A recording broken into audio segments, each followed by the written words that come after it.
Touchdown Iceland guys. Walang ice dito, char lang. Maulan siya guys, so parang pinagpalit ko yung sunny and bright Isle of Wight for 4 days dito sa gloomy and very windy Iceland. Ano yung impression ko guys, pagkadating pa lang, pagkalabas sa airport, parang nasa moon ka guys kasi walang masyadong kahoy doon sa outside sa capital. But dito naman sa Reykjavik, meron namang mga puno. Pero outside talagang barren landscape, volcanic rocks at may mga konting damo lang.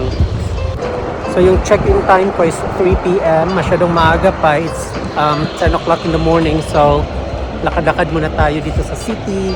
Pero yung city mismo, hindi naman siya masyadong malaki. Parang maliit lang siya na capital. And Iceland has rich cultural history. Pero hindi siya katulad ng sa mainland Europe na may makita ka mga castles, mga ganun. Dito mostly mga modern buildings. Hindi matao dito sa Reykjavik guys. Pero nasa ano pa lang tayo dun sa bus station. Kasi paglapag mo nasa Keflavik Airport ka, hindi sa mismong capital city. So magbabas ka pa ng mga 45 minutes papuntang Reykjavik. So yung una kong pupuntahan guys is yung Rainbow Street. Kasi first day of June ngayon, which is Pride Month na.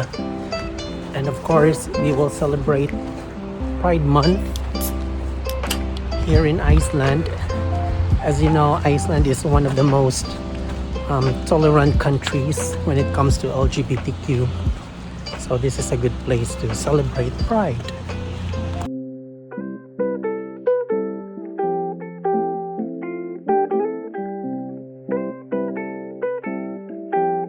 Guys, nasaan bang mga tao dito guys? Ba't ang tahimik? Malamig kasi, so for sure nasa loob sila ng mga bahay nila. Sa likod ko guys, ito yung Rainbow Street. And then sa tapat niya, yung church. Puntahan din natin yun later.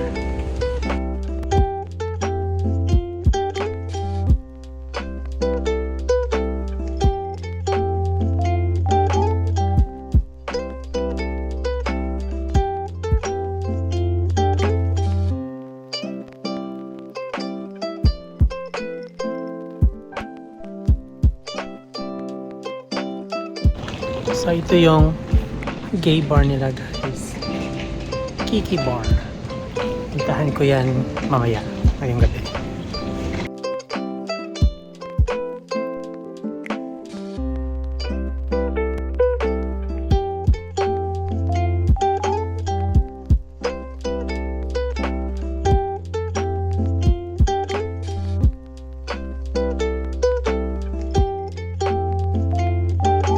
So, enough na yung pagtutour ko guys for now kasi mag-aantay na ako to check in sa hostel ko.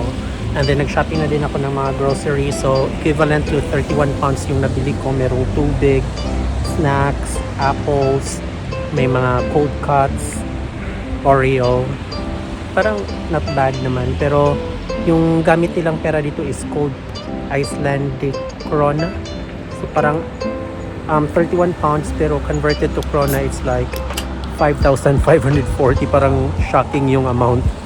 I'm not feeling yet na mahal yung bilihin dito kasi this is the first time around na bumili ako ng items dito sa Iceland, but I'll find out in 4 days of my stay here if talagang mahal ba mag-travel dito sa Iceland.